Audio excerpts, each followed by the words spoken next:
नमस्कार दोस्तों, horror tales के एक नए एपिसोड में आप सभी का स्वागत है।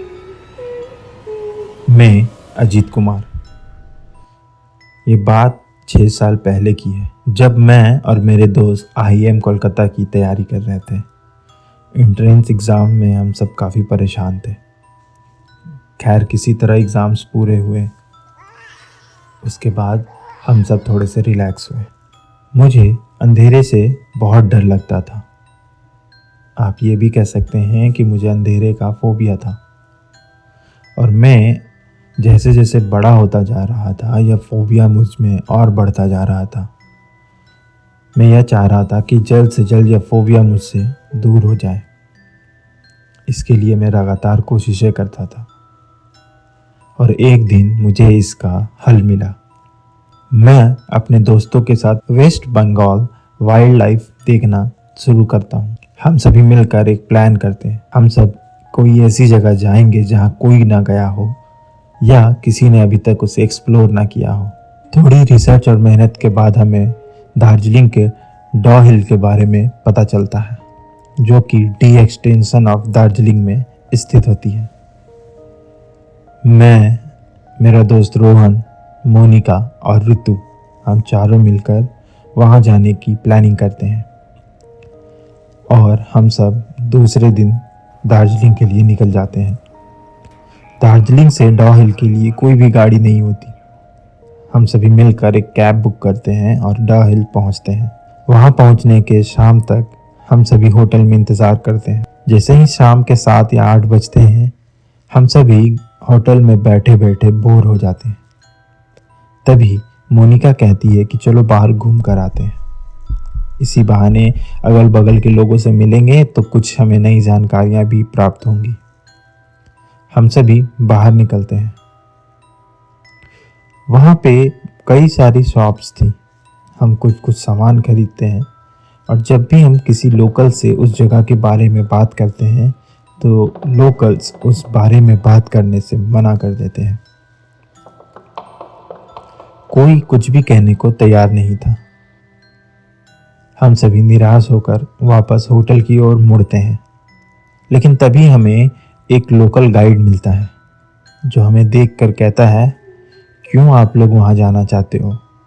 फालतू में अपनी जान को जोखिम में मत डालो। यहाँ आए हो, अच्छी जगह घूमो और चले जाओ।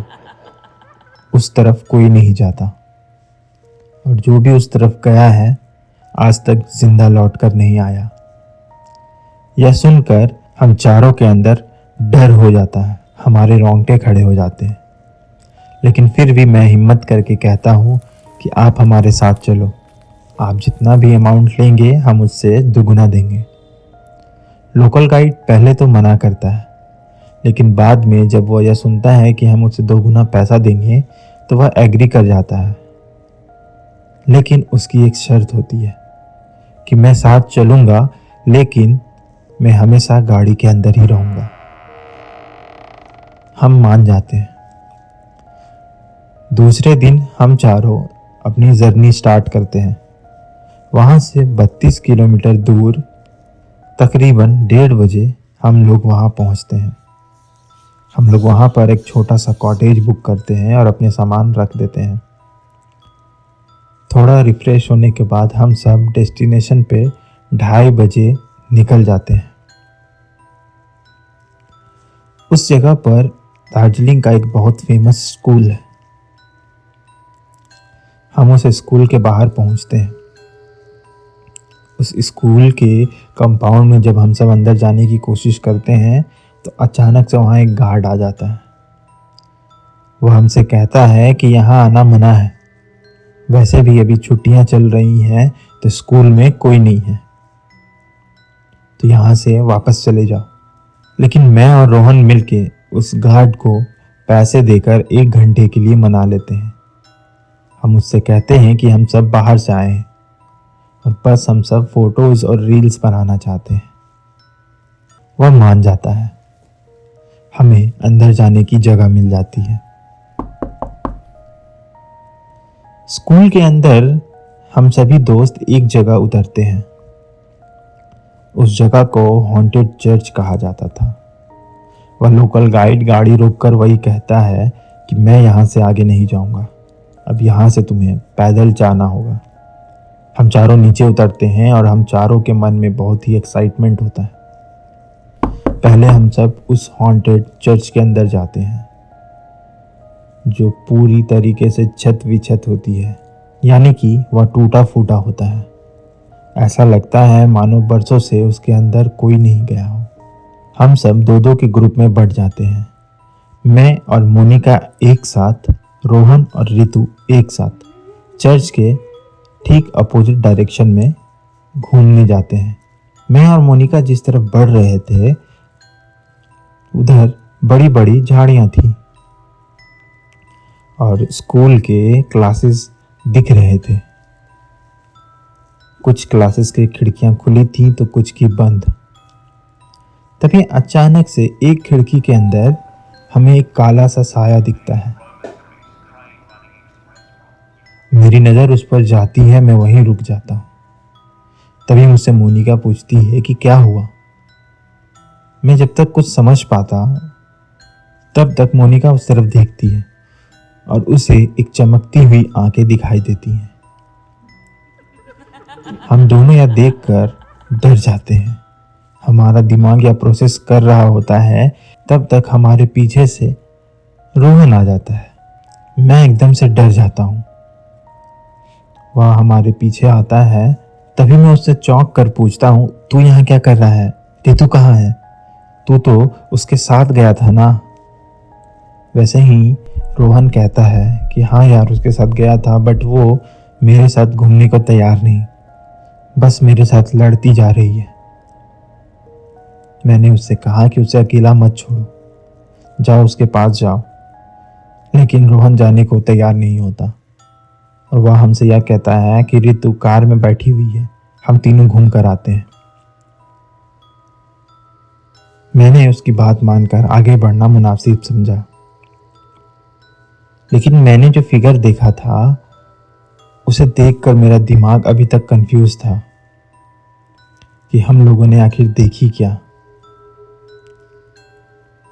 लेकिन हमारे साथ जो अभी हमारा दोस्त था रोहन, वह एक्चुअली में रोहन नहीं, एक छलावा था। छलावा एक ऐसा भूत होता है जो किसी की भी रूप बदलकर सामने वाले को बेवकूफ़ बनाता है और अपना शिकार बनाता है। मैं, मोनिका और रोहन आगे की ओर बढ़ते हैं। तभी मोनिका के बाल खींचकर कोई उसे नीचे ज़मीन पर पटक देता है। मोनिका जैसे ही नीचे गिरती है, मैं रोहन की ओर देखता हूँ और मोनिका को उठाकर मैं उसे संभालने लगता हूँ। इसी बीच मेरी नज़र रोहन की परछाई पर जाती है, जो कि होती ही नहीं। यह देखकर मुझे कुछ समझ आता है। मैं मोनिका को लगातार इशारा कर रहा होता हूँ, लेकिन वह ऐसे रिएक्ट करती है जैसे कि उसे कुछ समझ नहीं आ रहा हो। मैं उसे बार बार उसकी शैडो देखने की ओर इशारा कर रहा था, लेकिन मोनिका समझने की कोशिश नहीं कर रही थी। तभी अचानक मैंने मोनिका की ओर देखा। मुझे मोनिका की भी शैडो दिखाई नहीं दे रही थी। मैंने जब यह सब देखा तो मैं सीधा भागना चालू करता हूँ। एग्जिट रूम की तरफ मैं ज़ोर से भागता हूँ। मैं बिना कुछ देखे भाग रहा होता हूँ और मुझे वो दोनों फॉलो कर रहे होते हैं। मेरे पीछे से अजीब अजीब सी आवाज़ें निकलने आती हैं, कभी रोने की, कभी चिल्लाने की, जैसे कोई मेरे पीछे चाकू लेकर भाग रहा हो, या फिर कभी कोई हंस रहा हो। अलग अलग तरह की आवाज़ें। मैं बिना कुछ सुने हुए ज़ोर लगाकर भागता रहता हूँ और मेरा दिल मुझसे ये कहता है कि ये आखिरी दिन है, ये मेरा आखिरी दिन है। कोई हॉरर मूवी का सेट नहीं, एक सुपर नेचुरल पावर मुझे आज मार देगी। मैं ये सब सोच ही रहा होता हूँ कि भागते भागते मैं सीधा बाहर आता हूँ। उस हॉन्टेड चर्च के बाहर गिर जाता हूँ। मैं जैसे वहाँ पहुँचता हूँ तो मुझे दिखता है कि मेरे चारों दोस्त वहीं पड़े होते हैं। हम चारों बहुत ही परेशान होते हैं। चारों के माथे से पसीना आ रहा होता है। चारों की सेम कहानी होती है, लेकिन सभी की कहानी थोड़ी अलग। हम सभी एक दूसरे का हाथ पकड़ते हैं और चर्च की ओर देखते हैं। उस चर्च की एक विंडो टूटी होती है, जिससे पूरा पीछे का जंगल दिख रहा होता है। तभी मोनिका कहती है कि उस ओर देखो। हम सभी ध्यान देकर जंगल की ओर देखते हैं। उस तरफ हमें एक छोटा सा बच्चा दिखाई देता है। वह बच्चा काफी क्लियर दिखाई दे रहा होता है, लेकिन उसका सर नहीं दिख रहा होता। तभी हमारी नज़र थोड़ी नीचे जाती है तो हम यह देखकर भौचक्के के रह जाते हैं कि वह बच्चा बिना सिर का था और उसने अपने दोनों हाथों में अपना सर पकड़ा हुआ था और चर्च की साइड देखकर वह एक क्रीपी सी स्माइल दे रहा था। रितु यह सब देखती है और बस कहती है कि भागो यहाँ से, हमें कुछ नहीं पता, बस भागो यहाँ से, यहाँ एक सेकंड अब नहीं रुकना। हम सभी कार की ओर भागते हैं। हम सभी कार में जाकर बैठते हैं और बस उस गाइड से कहते हैं कि भागो भागो, गाड़ी निकालो यहाँ से। गार्ड समझ चुका होता है कि इन लोगों ने अपने जीवन का लेसन सीख लिया है। वह गाड़ी फुल स्पीड में वहाँ से निकालता है और भागने की कोशिश करने लगता है। गाड़ी लगभग 80 से 100 की स्पीड पर जा रही होती है और हम सभी को कुछ समझ नहीं आ रहा होता कि हमारे साथ अभी क्या हुआ है। गाड़ी लगभग 4 से 5 किलोमीटर दूर आ चुकी होती है। तभी रोहन यह रियलाइज़ करता है कि हम लोग जब आए थे तो 5 लोग थे, लेकिन अभी मात्र 4 है। वह यह बात हम सबसे शेयर करता है। यह सुनते ही लोकल गाइड हमें गालियाँ देना शुरू कर देता है। उसका कहना होता है कि अब मैं वापस नहीं जाऊंगा, मैंने पहले ही मना किया था। लेकिन हम सभी मोनिका को छोड़कर वहाँ ऐसे घर नहीं जा सकते थे। थोड़ी देर बहस करने के बाद लोकल गाइड आखिरकार मान जाता है। हम सभी वापस जाते हैं।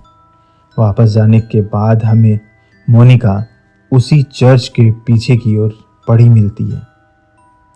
हम सब उसे उठाते हैं और होटल लेकर आते हैं। लोकल गाइड हमें वापस ना आने की सलाह देकर भाग जाता है। हम सब दूसरे दिन सुबह ही उस जगह को छोड़कर अपने अपने घर चले आते हैं। सब ठीक हो जाता है, लेकिन यह ठीक सबके लिए एक समान नहीं होता। मोनिका वहां से वापस आने के बाद बदली बदली सी थी। वह हमेशा चिड़चिड़ी रहती, अपने आप में खोई हुई। ऐसा लगता मानो वह किसी और से बात कर रही हो, हर वक्त उलझी हुई।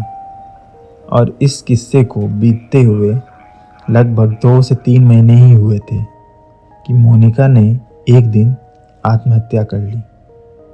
यह खबर जैसे ही हम सबको मिली, हम सब सन्न रह गए और मैं आज भी अपने आप को उसकी मौत का गुनहगार मानता हूँ, क्योंकि एक मैं था जिसे अंधेरे का डर दूर करना था, लेकिन इस सब के चक्कर में मेरी दोस्त की जान चली गई।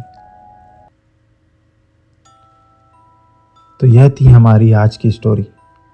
अगर आपको स्टोरी अच्छी लगी हो तो हमें सब्सक्राइब करें, कमेंट करके अपनी बातें हम तक ज़रूर पहुंचाएं। धन्यवाद।